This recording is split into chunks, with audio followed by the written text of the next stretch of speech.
সর্বশক্তিমান আল্লাহর উপর পূর্ণ আস্থা ও বিশ্বাস, সংবিধান থেকে বাদ দেওয়ার ষড়যন্ত্র না।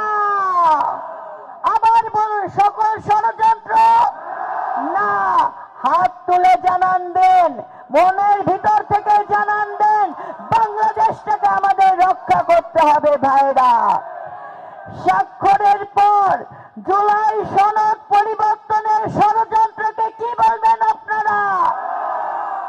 সংগ্রামী ভাইরা, জাতীয় নির্বাচনের আগে গণভোটের বিষয় আপনারা কি বলবেন?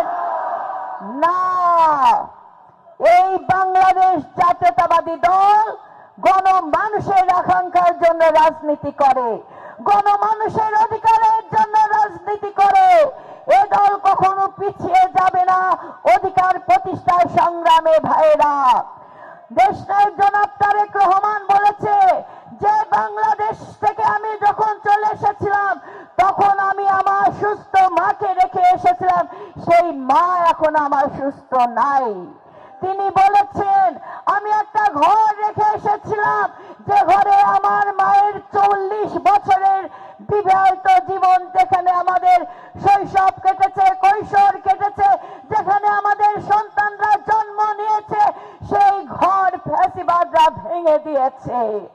তিনি বলেছেন আমি আমার ভাইকে রেখে এসেছিলাম, সেই ভাই এখন আমাদের মাঝে নাই।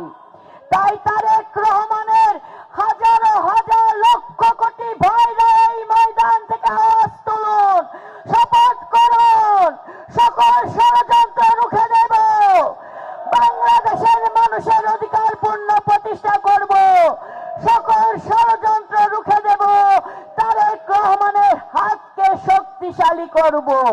কি শপথ করবেন না?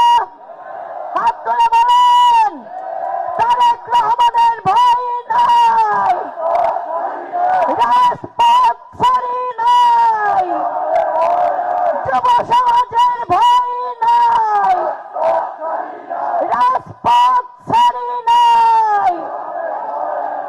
সকল ষড়যন্ত্র রুখতে বাংলাদেশের আপামর জনগণের পাশে বাংলাদেশ জাতীয়তাবাদী দল থাকবে ইনশাআল্লাহ।